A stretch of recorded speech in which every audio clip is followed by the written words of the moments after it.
This Steve Jones Show podcast is now loading. The Steve Jones Show podcast is presented by Sunbury Motor Company, Purdy Insurance, Brewers Outlet, and NIL Game Changers. Uh-oh.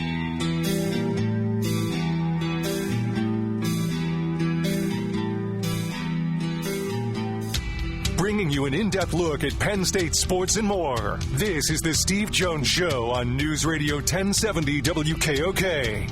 The Steve Jones Show is presented by Brewers Outlet, Sunbury Motor Company, and Purdy Insurance. Now, from the Sunbury Motor Studio, here's Steve Jones. Warren far side with Clifford. With Evans, Near side, it's Wallace. Singleton in the pistol. Play action, Allen. Waits. Throws near corner for Warren. He's there. He's got it. Touchdown, Penn State. To left, to right. Aller goes back. Waits. Long and deep. He's looking for Evans in the end zone. He's got it. Touchdown, Penn State. Jack, you called it yesterday when we talked about it. 40-yard attempt near hash, angle to his right. Tyler Dzansky will snap it. Riley Thompson will put it down. Angle to his right. Put down. Kick is up by Barker. The kick by Barker is good, and the Nittany Lions get points before the half. 7 offensive linemen in the game. Allen left side, breaks away 35, near side 40, 45, 50, down the near sideline, keeps his balance to the 40, and finally out of bounds. Penn State gets a first down. Good job by Cooper Cousins to lead at that time. Aller takes it. Back, blitz coming. Waits, pump fakes, throws in the end zone. Warren goes up, reaches, he's got it. Touchdown, Penn State, Tyler Warren. A spectacular catch in the back of the end zone. Third down, it's third down and 24. Take it, back he goes, throws, down to the far sideline, and intercepted by Wheatley. Wheatley to the 30, Wheatley side of the field, 35. Wheatley breaks a tackle, hit and belted down at the 40-yard line. Zakee Wheatley with the interception for the Nittany Lions. Capers in motion away from us. Jeanty to the left, Louder, tight right. Madsen takes it, back, steps up, delivers downfield, it's intercepted by Penn State, picked off for the Nittany Lions by Zion Tracy, and the Nittany Lions with 3:37 to go can sense it. The quarterback doesn't run that often, but every once in a while, everybody covered downfield. He can step right up into the pocket and made the run for the first down. Back goes Madsen, rolls right, being chased. Down he goes, back at the 21-yard line. Amin Vanover. It's going to be Singleton left side, gets the block to the 45, 50. There he goes. He is gone. 30, 20, 15, 10, 5. Touchdown, Penn State. He's been bottled up all night, but not that time. You're exactly right.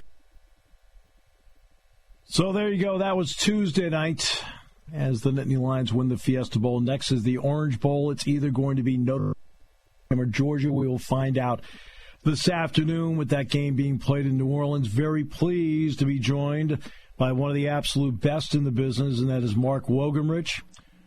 Mark, welcome to the show. Always great to have you with us. Appreciate it, Steve. You got me a little fired up listening to the highlights. I didn't get to hear them this weekend, so that was phenomenal. Oh, well, thank you. Appreciate that. And, somebody had to say words, so it was me. All right. Mark, you watch the performance. At this point, it's all the cream of the crop. Boise State's really good. Why was Penn State better? That Tom Allen was absolutely just so illuminating after the game in talking about the defensive performance and plan that they had for Ashton Jeanty.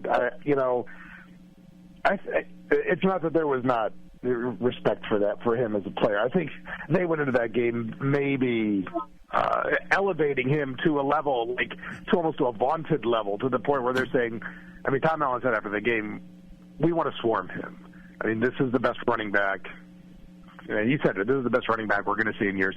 He has to be swarmed. They tailored a defensive game plan around him. And it was out of respect, but I think there was also a sense of, disrespect probably goes too far, but there was a sense of maybe a little jaw-jutting on both sides of the football, I think, for Penn State.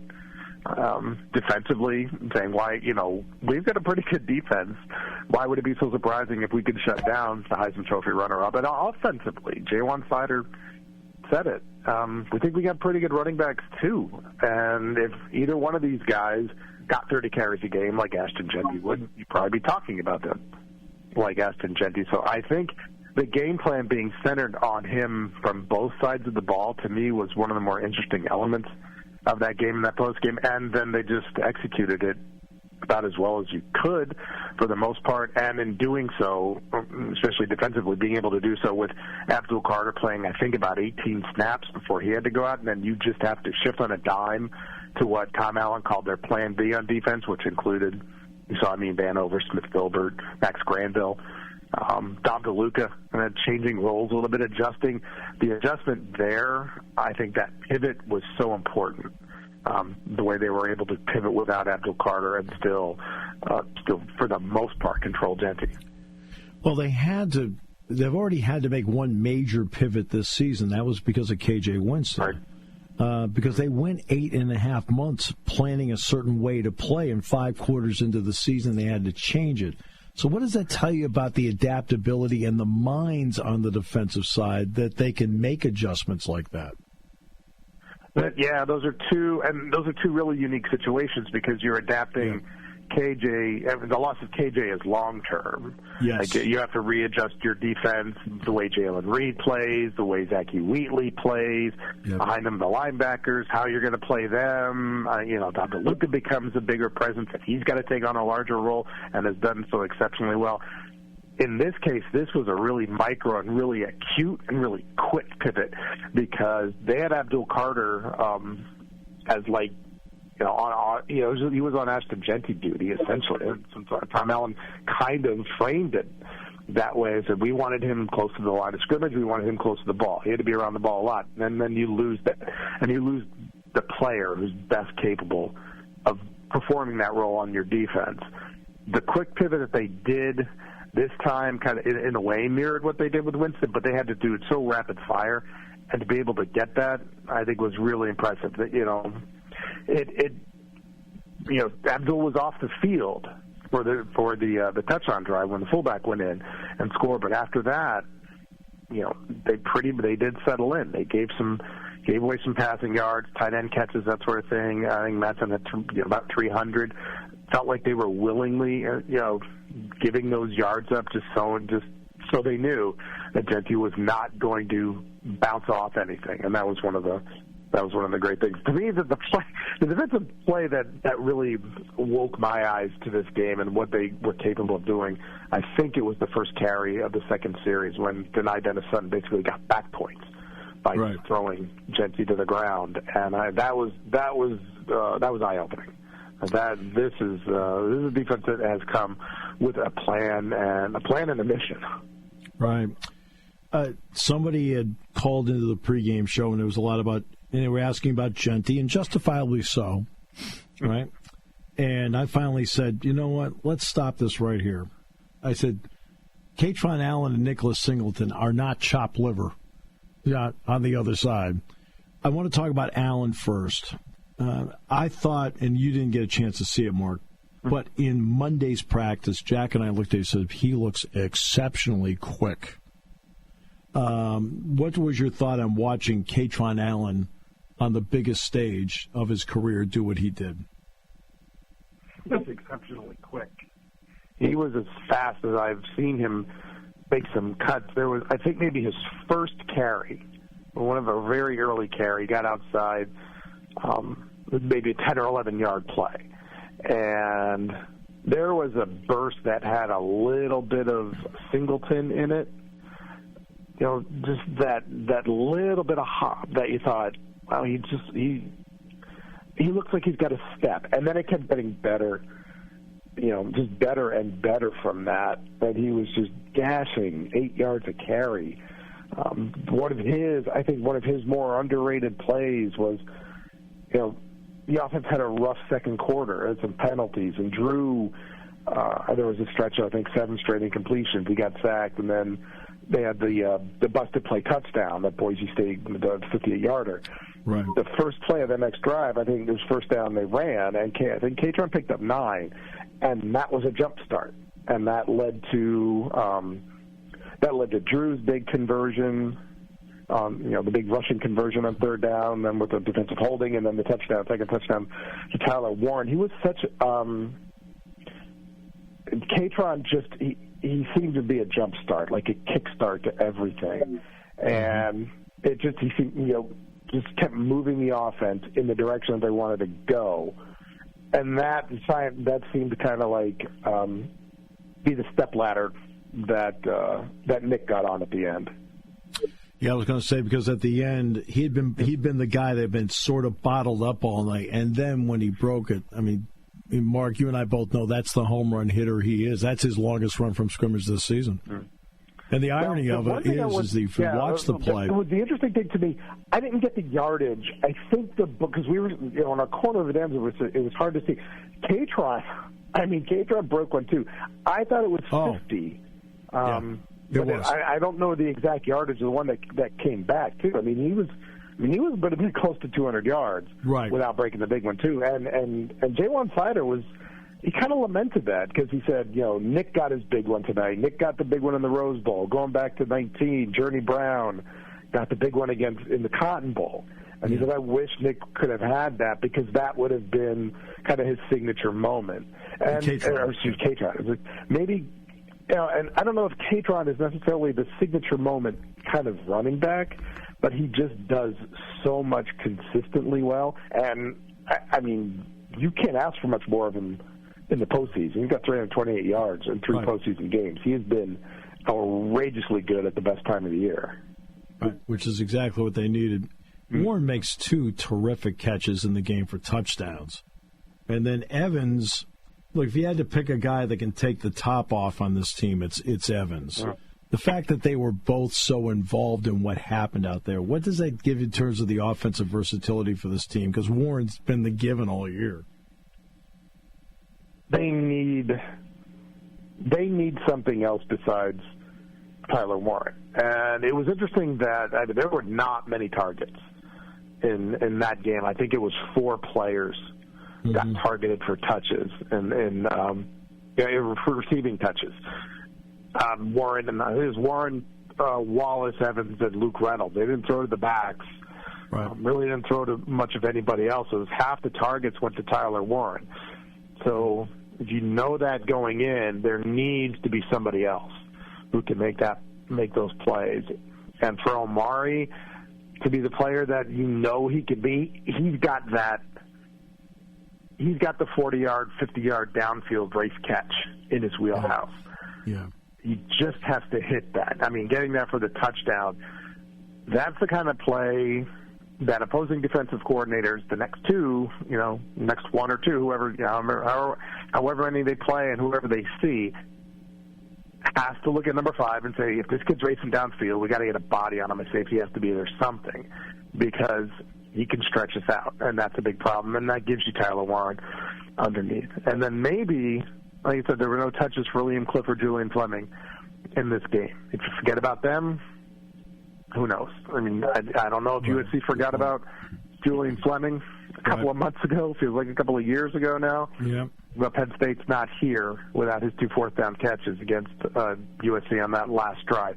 Mm-hmm. That's where getting people involved, they don't have to be involved necessarily every week, but I think it was really important to see Omari there. It might not have to be Omari on January 9th. Maybe it's Liam, maybe it's Julian, Trey. Maybe it is Omari again. Doesn't matter. But there needs to be somebody else with Tyler Warren. This is a grind. All right. Yeah, it's right for us. I can't imagine what it's like for them. Right. Well, I'm saying that's why, when you talk with a reporter understands, like, from their job, the grind of it, which then gives at least people perspective on the grind it is for the players and for the teams. How important has it been that this has been James program that is from day one starting in Ireland 1-0, and at this time of the year in this grind, it is heavily emphasized that it is still 1-0. If you don't do that for 11 years, then I don't think you're able to get kids to buy into it consistently year after year. What I mean by that is James has made that kind of the bedrock, the foundation of the program. Right. And even though it might come across as just lip service to outside people and coach speak, and every coach has their own terminology for 1-0. If you don't live it, then you can lose games like that. You can lose games that you're not supposed to lose. That was one of the really interesting things. I talked to at the media day, and then some coaches and players. I wish I could remember. There was one player I asked, "How hard is it to do?" I think it was Devon J. Thomas. It was like, "How hard is it to do this? How hard is it to live 1-0?" And he said, "It's not easy because it's a monotonous schedule, and we like to get out of our routines, right? Like we're here in Arizona, I wanted to play golf, get out of my routine, eat Mexican food, right? That kind of thing, but they have such a routine that they live by that becomes embedded and just innate to them, and that's part of the reason you're 31-5 in regular season games over the last 3 years, losing just to Ohio State and Michigan. Right. If you're not 1-0 mentality, and if you're not 1-0 program convictions, that 31-5 becomes 28-8 because you've lost to Minnesota or you've lost to Wisconsin, or you let a stray get away. And in 12-team playoff world, you can't let stray games get away. They haven't done it, and that's why they're here. In 12-team playoff world, when you got to play an extra game than other people or other teams might play, you can't let those two games get away. Penn State can be, Penn State can be told, or it can be said about Penn State that they had the easier path than Oregon, ostensibly. Mm-hmm. That may be so with seeding and teams, but Penn State had to play two games. That's still difficult to do. You still have to win those two games to get here. But from the outside, if you look at brands and names and things like that, if you do that inside, you lose the game, and then you get people even angrier. So doing that so consistently, so monotonously, it's got to be so difficult to me. But it's it's incredibly rewarding when you got confetti falling on your head. There's no question about that. Also, the fact that they have been spending their time practicing here, and they've been going to the bowl sites a couple of days ahead of time. How much do you think it's helped? Just that they can stay here, spend time in their own bed, and not go around hotels and so forth. I mean, do you think that's helped at all? I think so, because it turns it into a road game, and there's an ethos. There's a completely different ethos between bowl games and road games. They're playing bowl games right now. The whole concept of the bowl game in past is as the reward game. I mean, Joe Paterno used to take teams down before Christmas to bowl sites, and almost 10 days, 2 weeks in Florida. I've had players tell me, "God, we couldn't wait to leave Florida because we were down there for so long." But this is, these playoff games are not necessarily, they're not rewards for good seasons in terms of a trip. They're reward for good seasons in terms of winning a national championship. So it's really important, and the players, I think, probably pivoted really easily to this. Maybe the coaches and staff, it might have been harder because you have the concept of what a bowl game is and what a bowl trip is. I think just for the players, they talked about it like going to USC. They really did, that the mindset was exactly the same. So older players have more bowl experience, so they probably had to do a little bit more mind training in this. But I think for the younger players, they're playing road games. I mean, Mark, it's interesting you mentioned that. James talked to the players about it being a business trip. And he said the message was mostly for the older players because the younger players don't know any better than what they're doing right now. Right. So, I mean, I thought that was interesting. Mark? Yeah, appreciate it. Thanks, Steve. Oh, no. Go ahead, Mark. We're not done. Yep. Go ahead. No, I just think that, to me, was one of the really more interesting things. I think I did a story about their whole LTFI thing coming from the Fiesta Bowl, just their newest 1-0 that kind of went viral. And for the player, that's more of a fan thing. It's interesting because that was one of the points the players made is like that we do that already. Yeah. Like we lock in already. We see James that way already, and it's been really good for fans to see him that way. That was one of the curious things to me. But Sal Wormley, so when they arrived, I guess whatever date it was, I think the 28th maybe when they arrived in Phoenix, it was just like they were there they had a couple hours, team meeting, dinner, bed. It was not bowl trip. So they're really getting the full treatment, I think, of the concept of not just even now road game, but playoff road game, and how that is just a completely different animal and concept than bowl trip.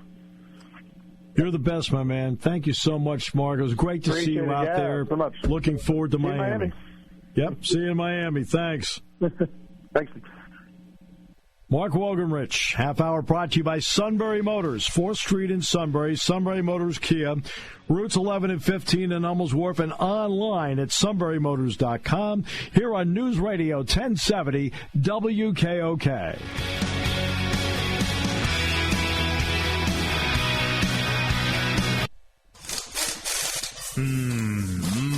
When car repairs get difficult. Well, I just don't know. Me neither. We get good. Sunbury Motors. More than quality new and used cars, Sunbury Motors specializes in complicated auto repair diagnosis. They can handle intricate repairs and even complete auto body with service open Monday through Friday, 7 till 4. And Sunbury Motors has made simple repairs easy. Maintaining your vehicle is necessary. Finding the time to do it is difficult. Welcome to Sunbury Motors Quick Lane. Just walk in or call ahead. Relax in their remodeled waiting room with Wi-Fi, beverages, and snacks. While Sunbury Motors factory-trained techs take care of your oil change, tire alignments, brakes, and inspections. Quick Lane, 6:30 to 6, Monday through Friday, Saturday, 6:30 till 2. Sunbury Motors, Ford and Hyundai, North 4th Street, Sunbury. And Sunbury Motors Kia, routes 11 and 15 in Hummels Wharf. We take the out of auto repair.